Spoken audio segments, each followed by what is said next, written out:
2 পাউন্ডের chocolate cake বানিয়ে নিয়েছিলাম, সেটা আমি এভাবে করে টুকরো টুকরো করে নিয়েছি, কারণ আজকে আমি টাপ কেক বানাবো।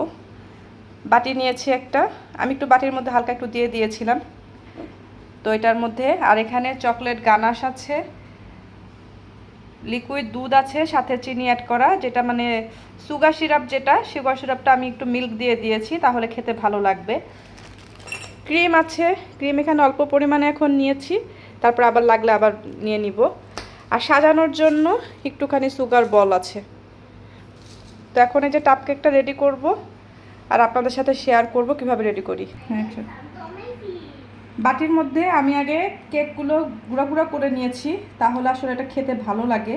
চাইলে আপনারা আস্তে আস্তে করেও দিতে পারেন, কিন্তু আমার কাছে টাপ কেক করার সময় এগুলো একটু ভেঙে এভাবে গুঁড়ো গুঁড়ো করে নিলে সেটা খেতে ভালো লাগে। তো এটা প্রথমে অর্ধেক দিয়ে দিব, এরপর অর্ধেক দিয়ে তার উপর সুগার সিরাপ দিয়ে, সুগার সিরাপ যেটা বলতেছি সেটা কিন্তু আমি মিল্ক দিয়ে করে নিয়েছি, দুধ আর চিনি মিশিয়ে তারপর করে নিয়েছি। সেটা দিয়ে তারপরে আমি উপরে ক্রিম দিব, চকলেট গানাশ দিব, এগুলো দিয়ে করব। তো একে একে দেখাচ্ছি।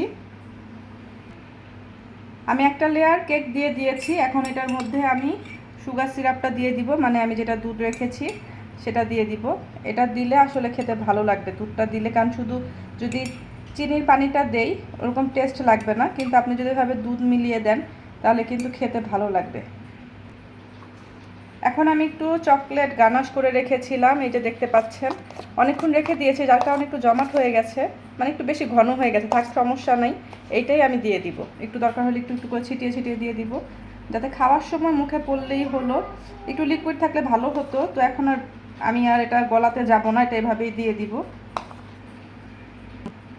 চকলেট গানাশটা যেহেতু একটু দলা দলা ছিল, মানে একটু বেশি ঘন হয়ে গেছে, তো যার কারণে আমি এভাবে চামচ দিয়ে একটু মিশিয়ে দিচ্ছি, যাতে সব জায়গায় একরকমভাবে পড়ে। এখন এটার মধ্যে ক্রিম দিয়ে দিব, এটা ডিজাইন করে দিব, তাহলে দেখতে একটু সুন্দর লাগবে। চাইলে এটা আপনারা এভাবে ডিজাইন না দিয়ে শুধু ক্রিমটা ওইভাবে দিতে পারেন, তো আমি আসলে ফুল করে করে দিচ্ছি, তাহলে দেখতেও ভালো লাগবে। পুরোটা ভরে দিব।